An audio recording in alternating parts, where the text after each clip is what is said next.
चलिए स्टार्ट कर रहे हैं क्लास।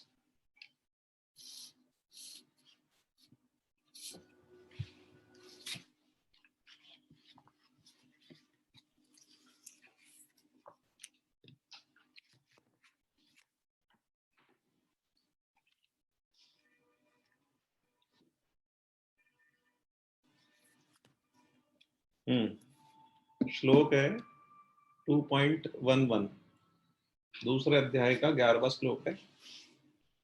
एक्चुअली ये जो श्लोक है तो भगवान ने भगवत गीता में जब भगवत गीता के उपदेश देना शुरू किया था तो उसका ये फर्स्ट श्लोक है, मतलब यहाँ से स्टार्ट होता है भगवान की तरफ से।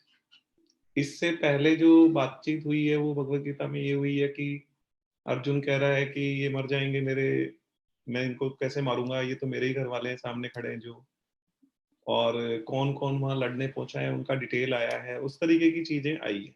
भगवान ने उपदेश के लिए कुछ नहीं बोला है। तो कृष्ण भगवान ने उपदेश का जो पहला श्लोक बोला है, यहाँ से स्टार्ट होता है एक्चुअली भगवत गीता का उपदेश ही, यहाँ से स्टार्ट करते हैं शुरू। तो ये जिस सिचुएशन में बोला गया है वो तब बोला गया जब अर्जुन शोक कर रहा था बहुत ही कि मैं तो मतलब संन्यास ले लेता हूँ, क्या फायदा है अपने घर वालों को मार के फिर गद्दी पे बैठने से, कोई फायदा नहीं है, लाखों लोग वैसे भी मरेंगे तो लाखों लोग के मरने से फिर कोई फायदा नहीं है। तो वो उस तरीके से कर रहा था, बहुत दुख मना रहा था कि मैं तो ये युद्ध नहीं करने वाला, इस तरीके से वो कर रहा था। उस टाइम पे फिर भगवान ने ये श्लोक बोला है, ठीक है। और ये उपदेश का पहला श्लोक है, मतलब फर्स्ट स्टार्टिंग यहाँ से होती है।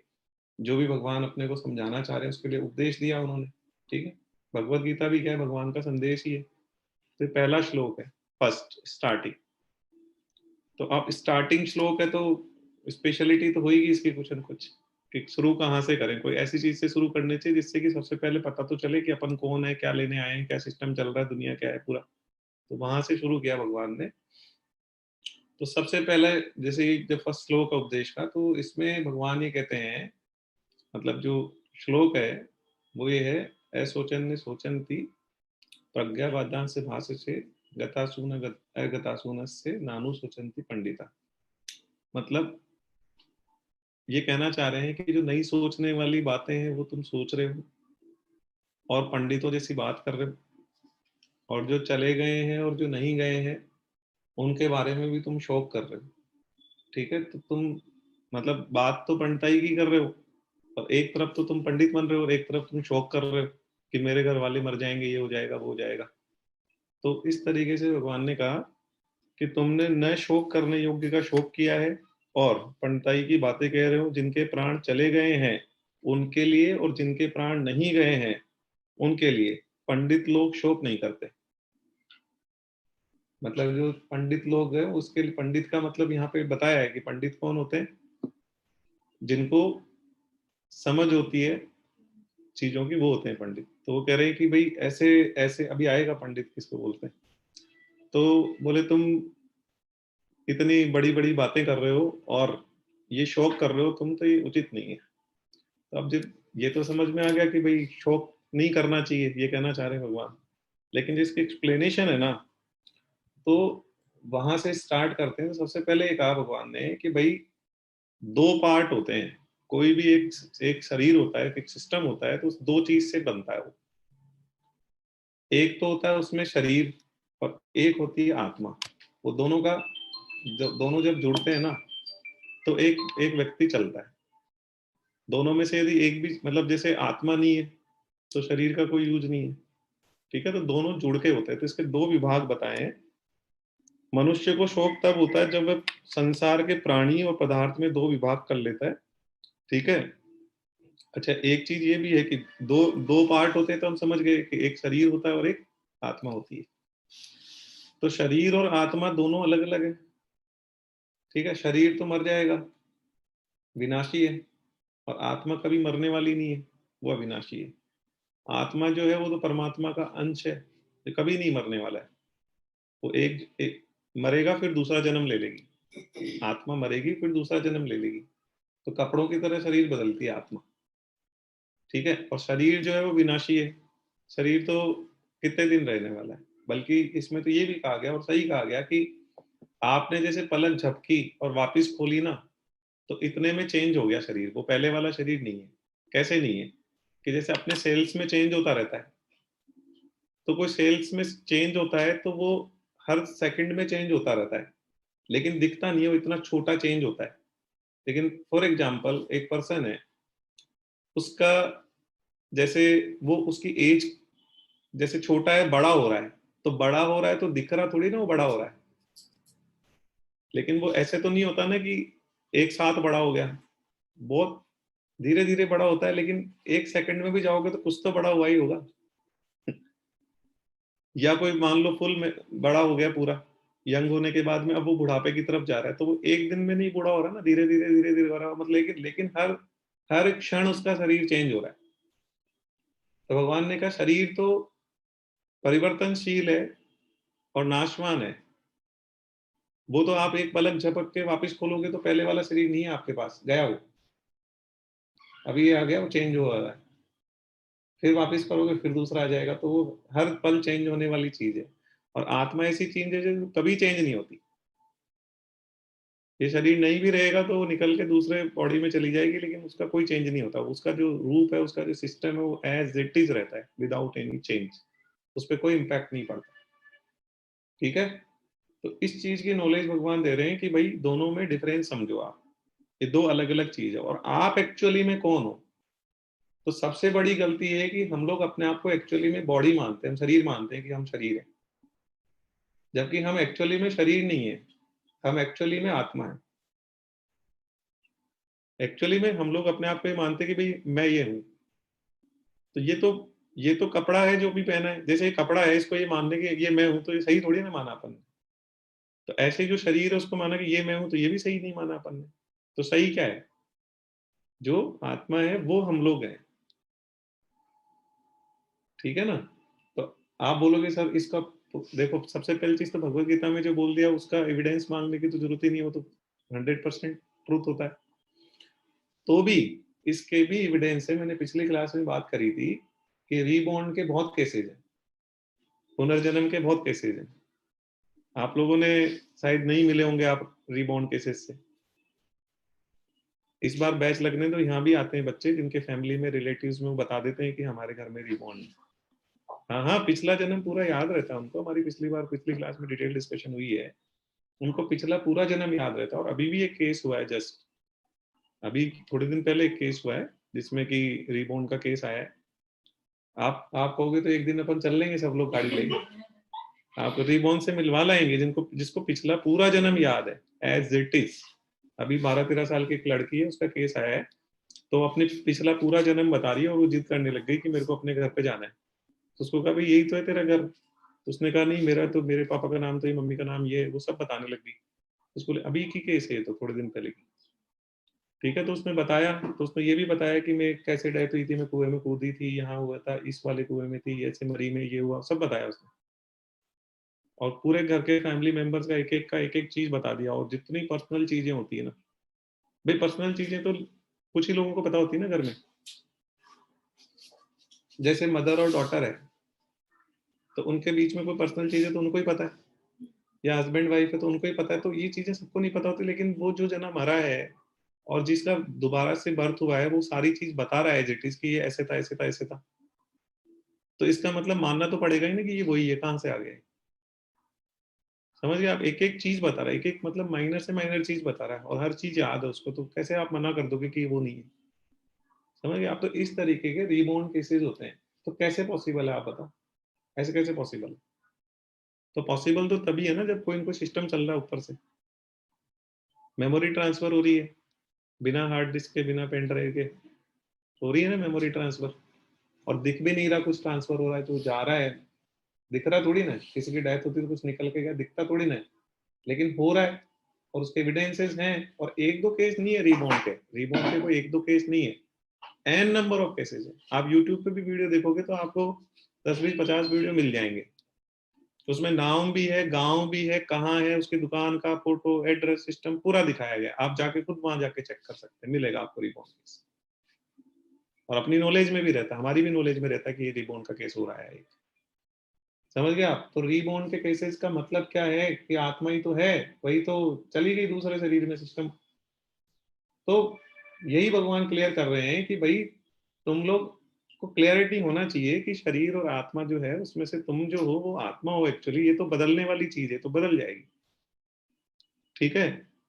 तो अब यहाँ पे ये बेसिक नॉलेज दे रहे हैं, बेसिक नॉलेज कि आदमी शोक करता है। शोक क्यों करता है? वो उसको हर किसी भी चीज का दुख होता है, तो दुख क्यों होता है? तो यहाँ पे बता रहे हैं कि मनुष्य को शोक तब होता है जब वह संसार के प्राणी और पदार्थ में दो विभाग कर लेते हैं, अतः ये मेरे हैं और मेरे नहीं है। हम क्या मानते हैं कि ये तो मेरे घर वाले हैं, ये मेरे दोस्त हैं, ये मेरे मिलने वाले हैं, ये तो मेरे हैं, और दूसरे लोग हैं वो मेरे नहीं है। ठीक है? तो दो पार्ट कर देते हैं हम उसमें। तो जब दो पार्ट करने से क्या होता है कि जो अपने जिनको मानते हैं ना हम लोग, उसमें हमारी ममता, कामना, प्रियता, आसक्ति हो जाती है, और इसी की वजह से हमारे को जो है शोक, चिंता, भय, उद्योग, हलचल ये सब होती है। कि हमारे जिसको हम हमारा मानते हैं उसको कुछ तकलीफ होती है तो हमें भी तकलीफ होती है। हमें लगता है इसको कौन संभालेगा, मैं मर जाऊंगी, तो मान लो किसी को लग रहा है। तो किसी भी चीज में तो अपने को शोक होता है या भय होता है, तो वो सब चीज किस किस वजह से होती है? कि अपने है ना, उसकी वजह से दुख होता है। तो हम विभाग कर देते हैं कि ये तो मेरे घर वाले हैं या मेरे फ्रेंड है, और ये बाकी अदर है। दो पार्ट कर दिए हमने, और जैसे ही हमने मेरा कहा ना, वैसे ही वो कामना आ गई, वो ममता आ गई। ममता आते ही क्या हुआ? आसक्ति आ जाएगी, फिर शोक आएगा, फिर द्वेष आएगा, फिर सब कुछ आ जाएगा। जितने विकार है ना सब आ जाएंगे आपको। ठीक है? तो यहाँ ये कहा, धृतराष्ट्र ने भी कहा था, जैसे धृतराष्ट्र में जो ममता थी उसी की वजह से तो महाभारत का युद्ध हुआ। धृतराष्ट्र में क्या ममता थी? धृतराष्ट्र ये मानता था कि दुर्योधन और दुशासन और ये तो मेरे हैं, और युधिष्ठिर और अर्जुन और भीम वगैरह है ये मेरे नहीं है। तो मेरों को तो राज्य मिलना चाहिए, और जो मेरे नहीं है उनको राज्य नहीं मिलना चाहिए।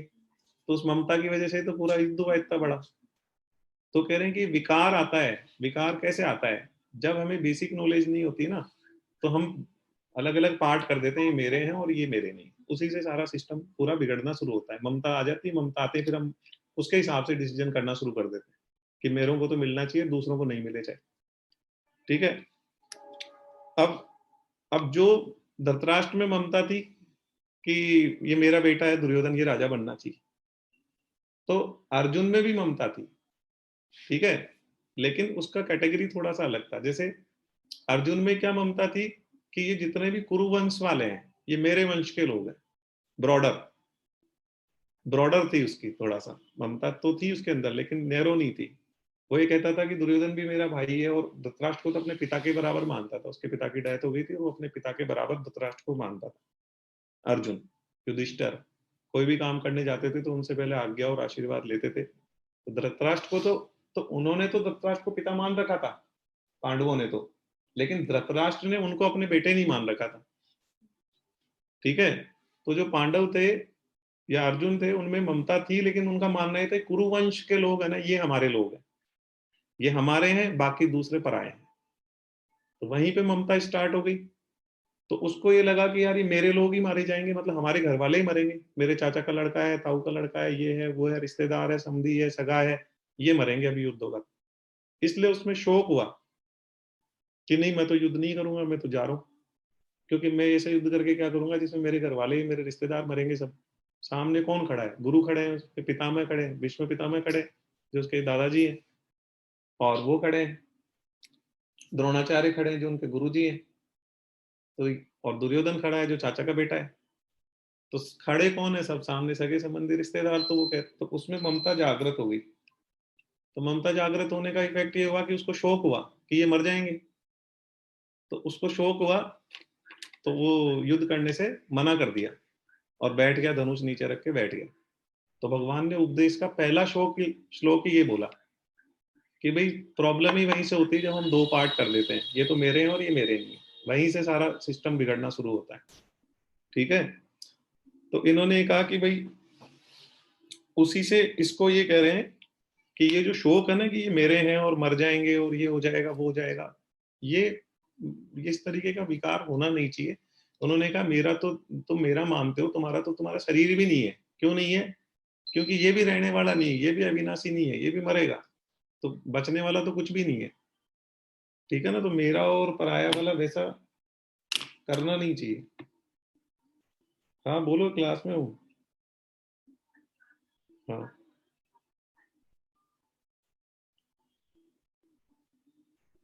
तो समझ गए आप?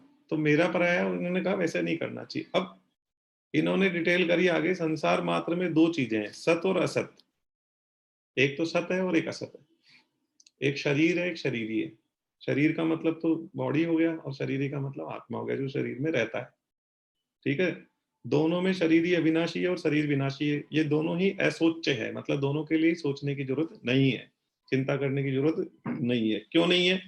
क्योंकि अविनाशी का तो कभी विनाश होता नहीं है, इसलिए उसके लिए शोक करने की जरूरत नहीं है। मतलब आत्मा तो कभी मरेगी नहीं, तो उसके लिए शोक करने की क्या जरूरत है? जो चीज मरने वाली नहीं है उसके लिए शोक करने की क्या जरूरत है? और विनाशी का विनाश होता ही है, वो एक क्षण भी स्थायी नहीं है, वो तो हर पल चेंज हो रहा है, तो उसका तो विनाश होना ही है, तो उसके लिए शोक करने की क्या जरूरत है? तो यदि किसी की डेथ हो गई है तो शोक करने की तो जरूरत ही नहीं है। कैसे? कि उसमें जो आत्मा वाला हिस्सा है वो तो मरा ही नहीं, तो जो मरा ही नहीं उसका शोक क्या कर रहे तुम? और जो शरीर वाला हिस्सा है वो तो पहले दिन से ही पता है कि तो विनाशी है, मरना ही था। तो जो चीज मरना ही पहले दिन से ही पता है कि मरनी है, जानी है, तो उसका क्या शोक कर रहे हो? तो जानी थी, रहनी तो थी नहीं वो। तो भगवान ये कह रहे हैं कि किसी की डेथ होने पे शोक करना कहां से बन जाएगा? मतलब ही नहीं बनता। कोई शोक कर रहा है तो वो, उसको भगवान ने मतलब मूर्ख बताया, गलत बताया कि भाई कोई मतलब ही, लॉजिक ही नहीं है। किसी भी तरीके से कोई लॉजिक नहीं है कि किसी की डेथ पे आप किसी तरीके का शोक करो। क्योंकि क्या हुआ? वो भगवान कहते क्या हुआ? अरे भाई आत्मा तो मरी नहीं ना, वो तो दूसरा शरीर ले लेगी। तो जो मरा ही नहीं उसके लिए क्या दुख मना रहे तुम? और जो जिसका मरना तय था, जो शरीर था विनाशी था, वो तो जाना ही था एक दिन। तो वो तो पहले से ही पता था। जैसे मोबाइल है, टूटना है पहले से ही पता है, तो टूट गया तो इसमें रोने की क्या बात? टूटना ही थे। 6 महीने चल के टूटेगा, 2 महीने चल के टूटेगा, साल भर चल के टूटेगा, 2 साल चल के टूटना तो है ही ना। तो रोने की क्या बात है? तो ऐसे ही शरीर है, तो जाना तो है ही, तो इसमें रोने की तो कोई बात ही नहीं है। तो ये भगवान यहाँ पे क्लियर कर रहे हैं। और ये कह रहे हैं शोक होने में तो केवल अविवेक या मूर्खता ही कारण है। आदमी अपनी मूर्खता से ही शोक कर रहा है। यदि शोक कर रहा है तो अपनी उसकी मूर्खता है, उसको समझ ही नहीं है इसलिए शोक कर रहा है वो, नहीं अदरवाइज तो शोक करने का कोई लॉजिक ही नहीं बनता है। फिर एक कुछ भी परिस्थिति आती है तो वो प्रारब्ध अर्थात अपने किए हुए कर्मों का फल होता है। कोई भी परिस्थिति आती है अपने सामने, अच्छी या बुरी, तो अपने ही कर्मों का फल होता है जो लौट के आता है। ठीक है? अनुकूल प्रतिकूल परिस्थिति को लेकर शोक करना, सुखी दुखी होना केवल मूर्खता है। कोई खराब परिस्थिति आ गई तो हम दुखी हो गए, और अच्छी परिस्थिति आ गई तो सुखी हो गए, तो ये कह रहे ये भी मूर्खता है। कारण की परिस्थिति चाहे अनुकूल आए चाहे प्रतिकूल आए, उसका आरंभ और अंत होता है। भाई कोई प्रतिकूल परिस्थिति आई तो उसका भी अंत होना है, और अनुकूल परिस्थिति आई तो उसका भी अंत होना है। कोई अच्छी अच्छी परिस्थिति आई तो वो क्या हमेशा ही अच्छी चलती रहेगी क्या? थोड़े दिन बाद खत्म हो जाएगी। और खराब आई तो वो क्या हमेशा खराब चलती रहेगी? और थोड़े दिन बाद वो भी खत्म हो जाएगी। तो ये कह रहे हैं कि दोनों का आरंभ और अंत है, और जिस चीज का आरंभ और अंत है, जिस चीज का अंत होना है, तो उसके उसमें दुख दुख करने की, शोक करने की कतई आवश्यकता नहीं है। और वापिस वैसी स्थिति हो जाएगी जैसे पहले थी। जैसे खराब परिस्थिति आई तो थोड़े दिन बाद वापिस वैसी स्थिति हो जाएगी जैसे पहले थी, और अच्छी परिस्थिति आई तो थोड़े दिन बाद वापिस वैसी स्थिति हो जाएगी जैसी पहले थी। तो होना तो वही है, जो पहली थी वैसे वापिस हो जाएगी। तो आप क्या खुशी मना रहे हो, क्या दुख मना रहे हो? तो जरूरत ही नहीं है खुशी और दुख मनाने की इस तरीके से। ठीक है? तो परिस्थिति आदि और अंत में नहीं होती, वो तो केवल बीच के क्षण के लिए आती है। अगर स्थायी होती तो मिटती कैसे, और मिटती तो स्थायी कैसे? तो परिस्थिति तो कोई स्थायी है ही नहीं। ठीक है? तो प्रतिक्षण मिटने वाली अनुकूल और प्रतिकूल परिस्थिति को लेकर हर्ष शोक करना, सुखी दुखी होना केवल मूर्खता है। ठीक है? अब आगे लिखा है, एक तरफ तो पंडिताई की बातें बिगाड़ रहा है और दूसरी तरफ तू शोक भी कर रहा है। अतः तो केवल वास्तव बातें ही बनाता है, केवल पंडित तो तू है नहीं। क्योंकि जो पंडित होते हैं वो तो किसी का भी शोक नहीं करते, कभी शोक नहीं करते। क्यों? क्योंकि जो पंडित होते हैं उनको पता होता है कि शोक करने की जरूरत ही नहीं है। उनको नॉलेज होती है, स्पिरिचुअल नॉलेज होती है उनके अंदर, इसलिए वो शोक नहीं करते। और जो अर्जुन है ना, वो शोक कर रहा था कि भाई सारे मर जाएंगे, अभी युद्ध होगा तो सारे मर जाएंगे, तो कोई बचेगा नहीं, कुल का वंश का कोई भी व्यक्ति नहीं बचेगा। तो पितरों का तर्पण कौन करेगा? पितरों का पिंडदान कौन करेगा? भाई उनका दाह संस्कार होता है, फिर उसके बाद में जैसे बारवा होता है और होता है, फिर पितरों की 1 महीने की वो निकालते हैं, फिर श्राद्ध पक्ष में उनको वो करते हैं। तो बोले ये सारे ही जब कुल के लोग ही मर जाएंगे तो कौन करेगा? तो फिर उनका पतन हो जाएगा, एक तो कुल खत्म हो जाएगा, एक जो मरे हैं उनका पतन हो जाएगा, तो बहुत नुकसान हो जाएगा, इसलिए मैं तो युद्ध नहीं करूंगा। और बहुत शोक मना रहा था वो, इसलिए युद्ध करने से मना कर रहा था। तो भगवान ने समझाया उसको कि तू मूर्खों जैसी बात कर रहा है, कौन मरेगा, अविनाशी है, आत्माएं हैं, सब अपने अपने घर जाएंगी, दूसरा जन्म लेंगी, मरना कौन है, और शरीर तो वैसे भी मरना, तू नहीं मारेगा तो क्या एक दिन मरेंगे नहीं क्या ये? अरे तू नहीं मारेगा अर्जुन तो क्या ये मरेंगे नहीं क्या? हमें परमानेंट लिखा के लाएंगे अपने, परमानेंट लाइसेंस लिखा लाएंगे कि हम तो यहीं रहेंगे इसी धरती पे? तो ऐसा तो है ही नहीं, तो मरने तो है ही। तो इसलिए चिंता होने की कोई बात नहीं। इन्होंने कहा कि अगर शरीर श्रम अविनाशी ना हो। अच्छा, इसके बाद में शरीरों के नाश को लेकर तेरा शोक करना अनुचित है, बिल्कुल क्लियर कर दिया भगवान ने कि कोई कोई मरता है तो उसके लेके बिल्कुल बिल्कुल गलत है यदि कोई शोक करता है। इसके बाद में अब यही लिखा है, सबका मरना तय है, सबका पिंड और प्राण का वियोग अवशंभावी है। प्राण तो आत्मा और पिंड का मतलब अपना शरीर, तो सबका पिंड और प्राण का वियोग होना मतलब दोनों अलग होते हैं। मरने का मतलब आत्मा शरीर से निकल गई, यही होता है मरना, और कुछ नहीं होता। ठीक है, ये जो बॉडी अपनी चल रही है केवल उस एनर्जी से तो चल रही है, पहले भी अपनी चर्चा हुई है कि अपने अंदर जो भगवान का अंश है, परमात्मा का अंश है आत्मा, उसी से हमारी बॉडी चल रही है। जब तक वो है तब तक सिस्टम है, वो निकली और इसको फिर डेड बॉडी बोल देंगे हम। ठीक है, तो वो अंश जो है परमात्मा का, उसका और शरीर का वियोग तो होना है, मतलब अलग अलग होने हैं, और जिस दिन अलग होंगे उस दिन हम ये बोलेंगे कि भाई आत्मा ने बॉडी चेंज कर ली, या शरीर नाश हो गया, जो नाशवान था वो नाश हो गया, और अविनाशी है वो दूसरे में चली गई, ये बोला जाएगा बस। ठीक है, दुख करने वाली कोई बात नहीं है।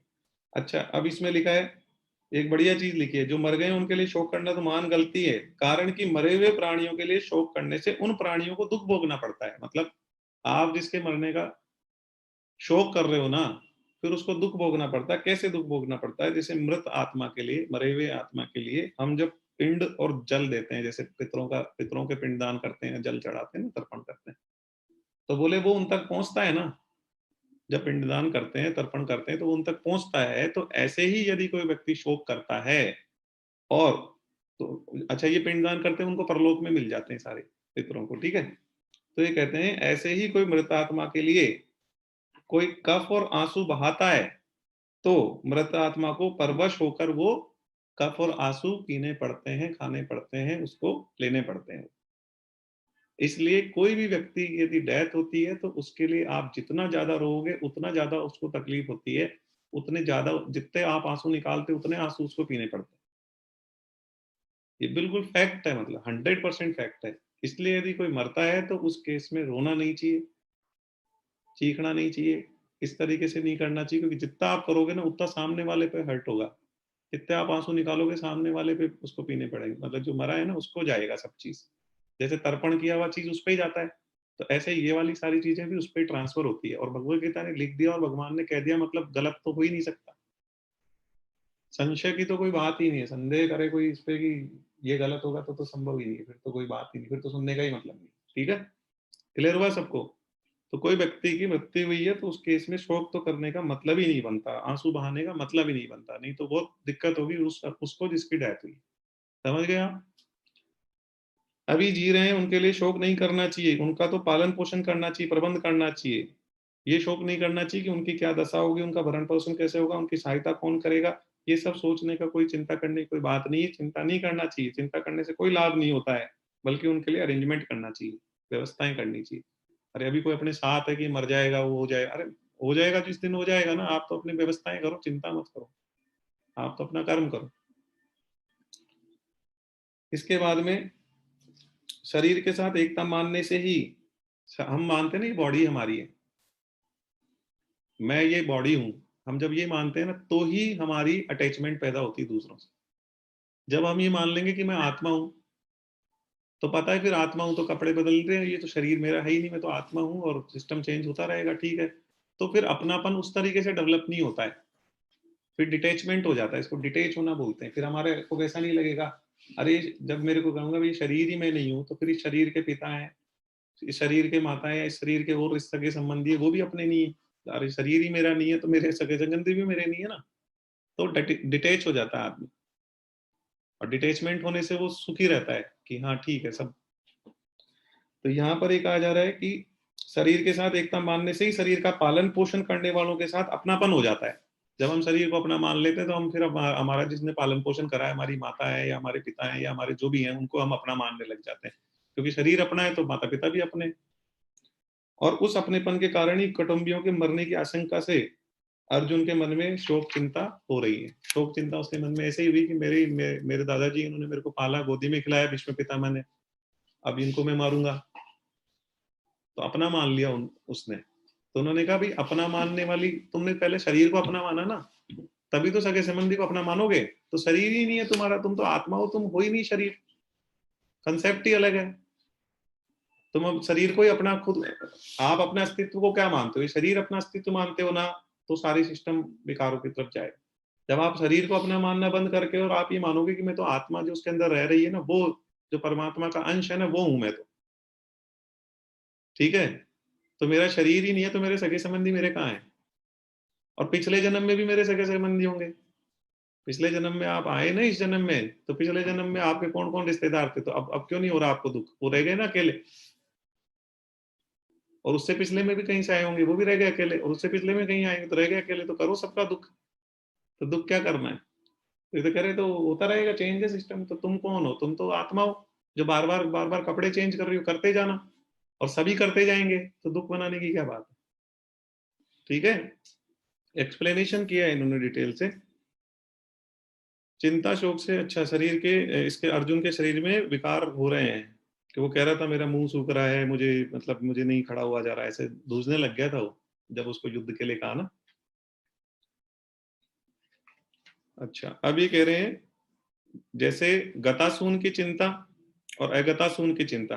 गतासून कौन है? जो मर गए हैं। और अगतासून कौन है? जो अभी मरे नहीं है। तो कह रहे दोनों की चिंता करना बिल्कुल गलत है। ठीक है, इन दोनों के लिए कर्तव्य कर्म की चिंता, भाई इनको दोनों की कर्तव्य कर्म करना चाहिए, चिंता नहीं करना चाहिए। जैसे जो मर गए हैं उनके प्रति हमारा क्या कर्तव्य है वो करो। उनके प्रति ये कर्तव्य है कि पिंड पिंड पानी देना, श्राद्ध तर्पण करना, ये कर्तव्य है। और जो मरे नहीं है अभी हमारे साथ हैं, उनके लिए हमारा क्या कर्तव्य है? उनके लिए व्यवस्थाएं करें, निर्वाह का प्रबंध करें, ये हमारा कर्तव्य है। तो कर्तव्य चिंता का विषय नहीं है, कर्तव्य विचार का विषय होता है। आपका जो कर्तव्य है ना, उसमें चिंता का क्या विषय है? आपका कर्तव्य है तो आप विचार करो कि आपका कर्तव्य ये है, तो आप अपना कर्तव्य पूरा करो। जाओ। ठीक है, तो कह रहे कर्तव्य चिंता का विषय नहीं है। भाई आपको कोई काम करना है तो इसमें चिंता क्या बात है? आप उस पर विचार करो कि मुझे ये काम करने हैं, वो वाले काम करो आप। जो मर गए हैं उनके लिए क्या कर्तव्य बनता है वो करो, और जो अपने साथ रहे हैं उनके लिए क्या कर्तव्य बनता है उसको पूरा करो। तो चिंता मत करो, कर्तव्य करो, अपना कर्म करो। चिंता करने से होगा भी क्या? सॉल्यूशन हो जाएगा कुछ? अरे कुछ सॉल्यूशन निकल जाएगा क्या? कुछ फायदा हो जाएगा? फायदा नहीं होगा, हमेशा नुकसान ही होगा। तो इसलिए कहा गया। तो टेंशन हो जाती है ना छोटी छोटी बात की, तो टेंशन की क्या बात? शरीर ही अपना नहीं है, अपने परिवार वाले अपने नहीं, कोई किसी का है ही नहीं, वो तो सब आने जाने। तो टेंशन होएगी नहीं जब आप थोड़ा ब्रॉडर थॉट पे जाओगे ना, बिल्कुल, कि कुछ ही नहीं है लेना देना, सब चेंज हो रहे हैं, सब होते रहेंगे। पिछले जन्म में अपने होंगे कई रिश्तेदार, माता पिता भी होंगे पिछले जन्म के, पति पत्नी भी होंगे, और कई और भी रिश्ते नाते होंगे। यही पता नहीं हम पुरुष थे या स्त्री थे, हमें यही नहीं पता, कुछ पता ही नहीं हमको, लेकिन थे ना, वहां से आगे ना, यहाँ से फिर तैयार हो अगले में जाने के लिए। तो नहीं कर रहे ना पिछले वालों का शौक, तो इन वालों का क्यों कर रहे हो? ये भी चले जाए, मतलब आप भी चले जाओगे आगे, और इनमें से भी जाते जा रहे हैं कई, और कई और जाएंगे आगे। तो ठीक है, तो चलता रहेगा सिस्टम है। स्ट्रेस मैनेजमेंट है ये बहुत हाइट्स पे। ये स्ट्रेस मैनेजमेंट का श्लोक है। वर्ल्ड में सबसे best stress management Bhagavad Gita में होता है। भगवत गीता, आप स्ट्रेस मैनेजमेंट की 1 लाख किताब पढ़ लेना और एक भगवत गीता पढ़ लेना। भगवत गीता से जो स्ट्रेस मैनेजमेंट होगा ना, वो किसी किताब से नहीं होने वाला दुनिया की। रीजन क्या है? कि ये इस तरीके से आपको गाइड कर रहे हैं, और चीजों को, फैक्ट्स को, वास्तविकताओं को बता रहे हैं कि किसी के डेथ होने पे भी आपको यदि चिंता और शोक नहीं होगा तो आप कितने स्ट्रेस प्रूफ हो गए। डेथ से बड़ी तो कोई इवेंट ही नहीं होती घर में। यदि उस इवेंट पे ही आपको शौक चिंता होना बंद हो जाएगा तो आप कितने स्ट्रेस प्रूफ हो गए। फिर तो स्ट्रेस आएगा कहाँ से छोटी छोटी चीजों का। ठीक है ना? तो ये बता रहे हैं इस तरीके से। तो दिस इज द मतलब वेरी वेरी वेरी गुड श्लोक for stress management in the life. तो भगवत गीता के 10-12 श्लोक पढ़ लेना, जिंदगी में कभी स्ट्रेस नहीं हो सकता। और ऐसे आप कितने बुक राइटर की, बड़ी बड़ी बुक राइटर की कितनी किताब पढ़ लो, ढेर लगा लो, फिर भी बाद में स्ट्रेस हो जाता है। क्यों? क्योंकि जो जड़ है ना, उसको नहीं उखाड़ा जाता, केवल ऊपर ऊपर से ही कई तरीके के भाषण बढ़िया बढ़िया दे दिए जाते हैं, जिससे कि एक बार आदमी को लगता है कि नहीं मेरे को स्ट्रेस नहीं है, बस उसको मेडिटेशन करा देना, उसको शांति, ये रिलैक्स, वो कई तरीके के डायलॉग्स बोल बाल के और एक बार रिलैक्स कर देना, तो उसको लगता है हाँ देखो वास्तव में चिंता भाग गई। लेकिन वो तो भागी कहाँ है, वो तो आपने एक बार के लिए किसी आदमी को बैठा के और आंख बंद करा के बोलोगे तो शांति हो जाएगा वो, लेकिन इसका मतलब थोड़ी उसकी चिंताएं भाग गई, तो कतई नहीं।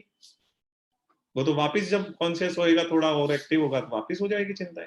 लेकिन आप जड़ से ही खत्म कर दो ना, रूट है ना कि आप हो कौन, कहाँ से आए हो, क्या सिस्टम है आपका, आप बॉडी हो ही नहीं, आप तो आत्मा हो, तो ये रूट है ना, वहां से जाके पकड़ोगे ना तो फिर चिंता कहाँ से आएगी। यदि रूट आके पकड़ में आ गई तो चिंता हमेशा के लिए उड़ जाएगी। और आप ऊपर ऊपर से जो बुक राइटर्स, बाकी बुक राइटर क्या करते हैं स्ट्रेस मैनेजमेंट के लिए, कोई मेडिटेशन टेक्निक बताता है, कोई क्या टेक्निक, वो तो दुनिया भर की टेक्निकें बताते हैं, उससे स्ट्रेस मैनेजमेंट हो जाता है। तो वो उनको लगता है वो स्ट्रेस मैनेजमेंट है, लेकिन वो स्ट्रेस मैनेजमेंट नहीं। एक्चुअल स्ट्रेस मैनेजमेंट ये है कि आप जड़ पकड़ लो कि चिंता शुरू ही कहां से हो रही है, ये शरीर को अपना मानने से हो रही है, और अपने सगे संबंधियों को अपना मानने से वहां सिस्टम से चिंता चालू होती है। तो जब आपने जड़ी उखाड़ दी पूरे सिस्टम ही, तो फिर अब आपकी चिंता आएगी कहां से? क्यों? आपने जड़ से चिंता का कारण ही उखाड़ दिया ना, चिंता कारण शरीर ही तो है। आपने कहा आप शरीर ही नहीं हो, अरे अब शरीर हो ही नहीं जब, तो बात ही खत्म हो गई, फिर तो कौन मेरे, कौन अपने, कौन पराये, कौन क्या, वैसा करा। That's why this is the best method of stress management rather than meditation and chanting. मतलब जो भी और कुछ कराते हैं ना, वो आंख बंद कर लो, ये करो वो करो, वो सब, हाँ देखो भाग गई ना आपकी चिंता, हाँ साहब रिलैक्स हो गए, थोड़ा ठंडा फील हो रहा हुआ ना, देखो हमने कराया ना स्ट्रेस मैनेजमेंट। हमने कर दिया ना आपका स्ट्रेस मैनेजमेंट, हाँ साहब बिल्कुल कर दिया, आप बढ़िया करते हो स्ट्रेस मैनेजमेंट। लेकिन वो क्या है, वो सब बहुत शॉर्ट टर्म टेम्परेरी वो है। क्यों? वो बहुत ही टेम्परेरी स्ट्रेस मैनेजमेंट है, परमानेंट स्ट्रेस मैनेजमेंट नहीं है। जड़ पे चोट नहीं करी जा रही, जड़ को जड़ से ठीक नहीं करा जा रहा, उसको केवल ऊपर ऊपर से ठीक करा जा रहा है। तो ऊपर ऊपर से ठीक करने से कोई ठीक होएगा क्या कभी? तो उसको कभी स्ट्रेस नहीं भागेगा उसका, थोड़ी देर ठीक रहेगा, वापिस जैसे ही जो मर गया उसकी याद आएगी, फिर वो चिंता में डूब जाएगा। समझ गया आप? तो इस तरीके से भगवान ने पूरा सिस्टम से उसको कराया और फैक्ट भी बोला है। अच्छा ऐसा नहीं कोई झूठ बोल के या कोई ऐसे करके स्ट्रेस मैनेजमेंट कर दिया, ये सच्चाई बोली है उन्होंने, जो भगवान ने का बनाया हुआ सिस्टम है उसकी बात करी है, प्रॉपर चर्चा करी गई है। इसके बाद में सत असत विवेकवती बुद्धि का नाम पंडा है। पंडा किसको बोलते हैं, पंडित किसको बोलते हैं? पंडे होते हैं ना कि साहब ये तो पंडा है। पंडा किसका नाम है पता है आपको? पंडा हमारे अंदर जो बुद्धि होती है अलग अलग तरीके की, ठीक है ना, तो उसमें से एक बुद्धि होती है जिसको सत असत का नॉलेज होता है, कि मैं आत्मा हूं, मैं शरीर नहीं हूं, ये शरीर जो है वो तो असत है, आत्मा सत है, आत्मा अविनाशी है, शरीर विनाशी है, इस चीज की प्रॉपर नॉलेज होती है ना, उस बुद्धि को पंडा बुद्धि कहते हैं। तो जिसकी पंडा बुद्धि एक्टिव हो जाती है, तो उसको ये चीज हमेशा ध्यान रहती है कि मैं शरीर नहीं हूं, मैं आत्मा, और वो टेंशन फ्री रहता है, उसको नॉलेज रहती है इस चीज की एनी टाइम। ठीक है? तो ये कह रहे हैं जिसकी पंडा बुद्धि विकसित हो गई है वो पंडित हो जाते हैं, और उनको सत्य सत्य का स्पष्टतः विवेक हो जाता है, उन्हें पता रहता है।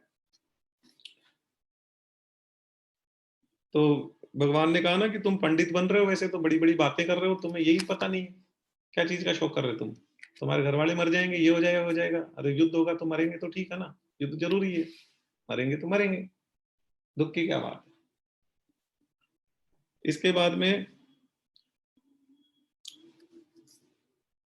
अच्छा ये कह रहे हैं शोक किस लिए होता है? हम सत्य को तो असत मान लेते हैं और असत को सत्य मान लेते हैं। मतलब हम शरीर को तो मान लेते हैं हमारा यार परमानेंट है, ठीक है, और जो सत्य है, आत्मा है, वो कहते हैं आत्मा हम जानते नहीं कौन है। तो उसको तो हम मानते ही तो कुछ है ही नहीं।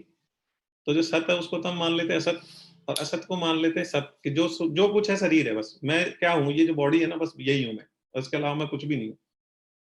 तो असत को तो सत्य मान लेते हैं और सत्य को असत मान लेते हैं, हम उल्टा मान लेते हैं, तब जाके वो सारे विकार पैदा होते हैं, सारे सिस्टम बिगड़ते हैं, और तभी सारे शोक चिंताएं सब तभी आती है। एक विभाग शरीर का है, एक शरीरी का है, मतलब एक आत्मा है एक शरीर है, दोनों एक दूसरे से सर्वथा संबंध रहित है, दोनों का आपस में कोई कनेक्शन नहीं है, दोनों अलग है। आत्मा का इस शरीर से कोई लेना देना नहीं है। वो जब दूसरे शरीर में जाएगी उस शरीर का कोई मतलब नहीं है उसको, गए। जैसे पुराने कपड़े अपन जब फेंक देते हैं तब उनमें ध्यान रहता है कि हमारे, जैसे आपके 8 साल पहले कोई कपड़े उतरे थे फेंके थे, आपने पता है क्या आपको, गए गए, उसके उसके बारे में सोचते भी नहीं है ना अपन। तो ऐसे ही होता है, आत्मा नहीं सोचती, उसका शरीर गया गया और दूसरा आ जाएगा। जैसे हम पुराने कपड़े हटा देते थे सोचते थोड़ी ना, वो कहते हैं ना हाँ दूसरे ले आएंगे, नए आ जाएंगे। तो ऐसे ही ये कह रहे हैं कि आत्मा का कोई लेना देना नहीं है, वो शरीर में कोई मोह नहीं होता उसका। आत्मा और शरीर बिल्कुल अलग है, एक दूसरे से डिटेच्ड है, एक दूसरे से कनेक्टेड नहीं है। हाँ बस जब तक है तब तक इसमें है बस, ठीक है, बाकी कनेक्टेड नहीं है। और निर्विकारी है, एक नाशवान, एक देखो, एक तो जड़ है और एक चेतन है। जड़ कौन? अपना शरीर। चेतन कौन? आत्मा। तो एक जड़ है एक चेतन है, एक नाशवान है एक अविनाशी है, एक विकारी है एक निर्विकार है। आत्मा निर्विकार है, उसमें किसी तरह का विकार नहीं आता, जो विकार आते हैं शरीर में आते हैं, ठीक है। एक प्रतिक्षण परिवर्तित होता है और एक अनंत काल तक जोकत हो रहता है। तो अनंत काल तक जोकत होता है आत्मा रहती है, और चेंज होता रहता है वो कौन है? शरीर है। और दोनों के लिए बिल्कुल सोचने की कतई आवश्यकता नहीं है। अच्छा, एक चीज और बहुत बढ़िया बोली ना, जब तक कि आपके अंदर ये भाव रहेगा कि मैं शरीर हूं, तब तक आपका कितने भी उपदेश सुन लो, कितने भी साधन कर लो, कितनी भी चैंटिंग कर लो, कितना भी कुछ भी कर लो, आपका किसी हालत में भी कल्याण नहीं हो सकता।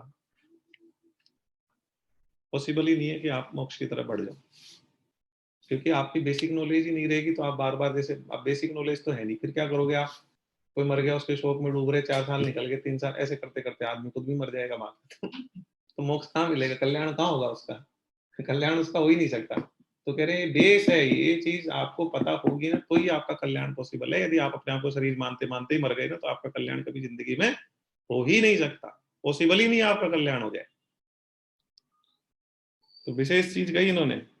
अच्छा, जो वस्तु अपनी ना हो उसको अपना मान लेना, और जो वास्तव में अपनी हो उसको अपना नहीं मानना, ये तो बहुत बड़ी भूल है ना। आपका जो आत्मा है वो तो आप हो, तो उसको तो आप अपना मान नहीं रहे, और जो शरीर आप नहीं हो उसको आप अपना मान रहे हो, तो वो भी कह रहे हैं बहुत बड़ी भूल है। अच्छा, वो कह भी रहे हैं अपनी वस्तु वो होती है जो अपने साथ रहती है हमेशा। तो शरीर अपने साथ रहता है क्या? हमेशा नहीं रहता। शरीर तो यहाँ छूट जाता है, अपन दूसरे शरीर में चले जाते हैं। तो वो कह रहे हैं कि तो गलत है ना, आप जो अपनी नहीं है उसको अपना मान रहे हो, शरीर आपका है ही नहीं, आप उसको अपना मान रहे हो। और आत्मा आपकी, मतलब आप आत्मा हो खुद, उसको आप अपने आप मान ही नहीं रहे हो। तो कह रहे हैं बहुत गलत है, बहुत बड़ी भूल बताया इसको, ये बहुत बड़ी भूल है आपकी।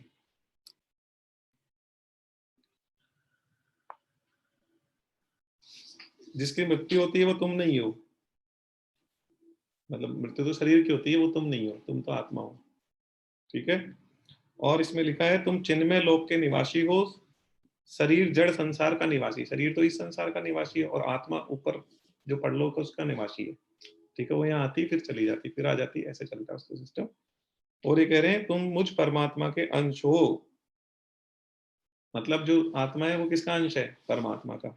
और जो शरीर है वो किसका अंश है? प्रकृति का अंश बताया उसको। शरीर जो है वो किसका अंश है? प्रकृति का। वो पृथ्वी अग्नि वायु जल आकाश से जुड़ता है, उसी में मिल जाता है। जब आप बॉडी को जला देते हो तो क्या होता है? तो हमारी बॉडी में हवा है, हवा में मिल जाती है। हमारी बॉडी में खाली स्पेस हो, खाली स्पेस में मिल जाता है। आकाश आकाश में मिल गया, हवा हवा में मिल गई, पानी पानी में मिल गया, अपनी बॉडी में जो पानी है वो उड़ जाता है, आसमान में बादलों में मिल जाता है। तो सब चीज प्रकृति है, तो प्रकृति का अंश है, तो प्रकृति प्रकृति में मिल जाती है, ठीक है। तो ये कह रहे हैं कि जो तुम परमात्मा के अंश, मतलब आत्मा तो परमात्मा का अंश है, और शरीर है जो प्रकृति का अंश है। तो एक प्रकृति से लिया जाता है हिस्सा, और एक परमात्मा से लिया जाता है, उससे हम तैयार होते हैं। तुम निरंतर अमरता में रहते हो, मतलब आत्मा तो अमर ही रहती है हमेशा, और शरीर हमेशा मृत्यु में रहता है।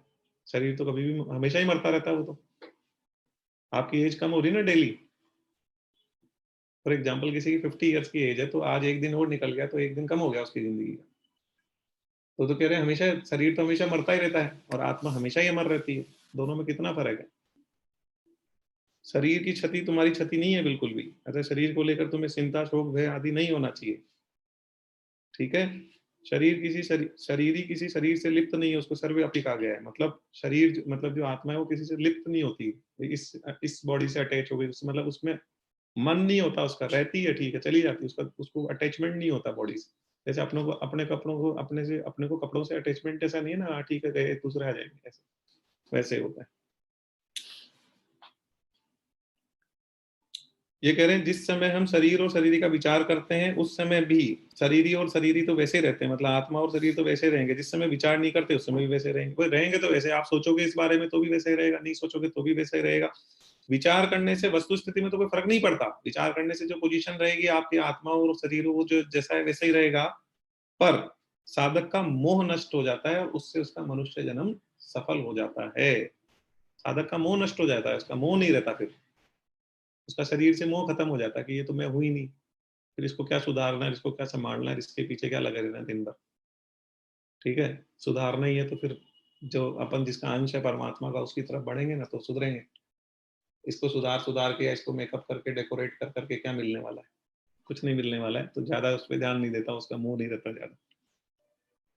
ठीक है, इसके बाद में शरीर को मैं और मेरा मानना मनुष्य बुद्धि नहीं है, प्रत्युत है पशु बुद्धि है।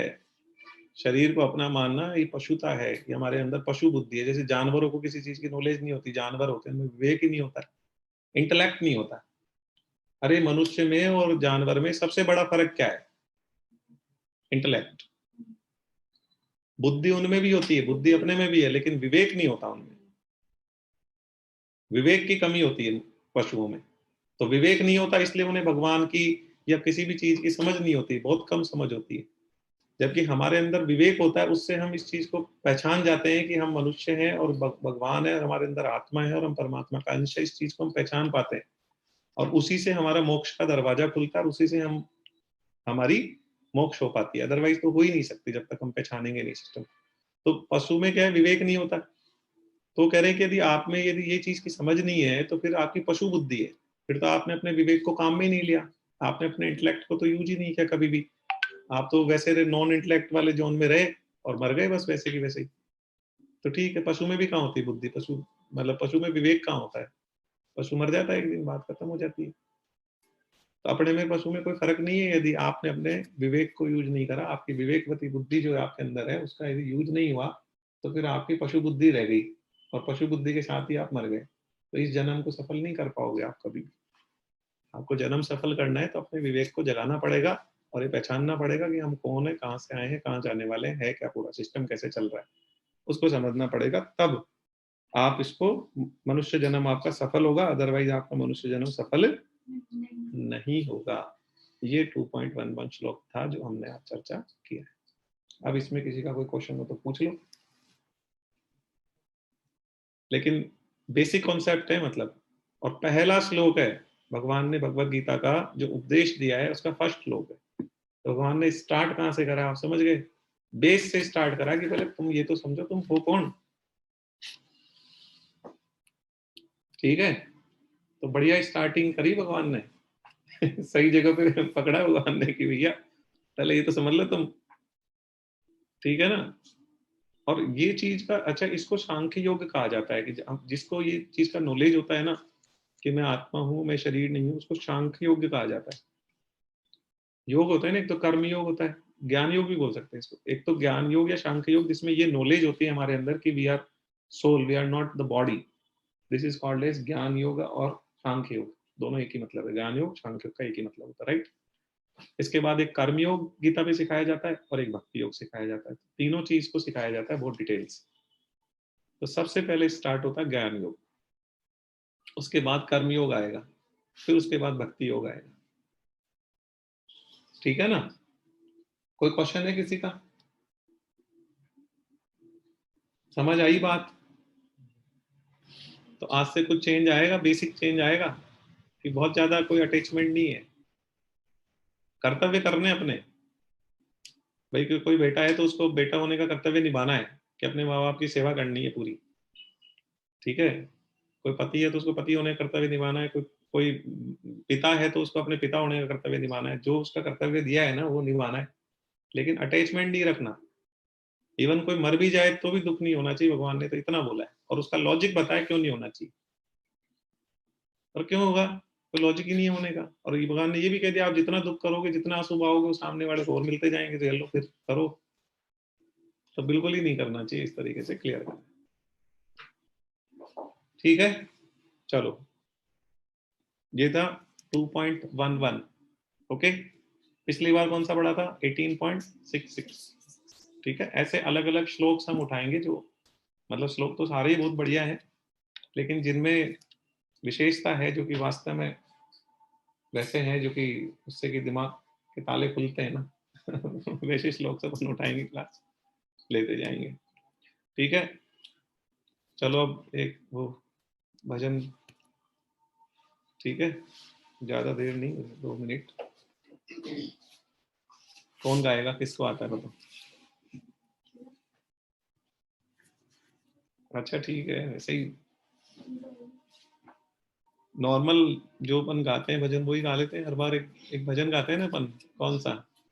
राधे राधे वाला, वो गाते हैं। ठीक है, सब कुछ आती गाना है।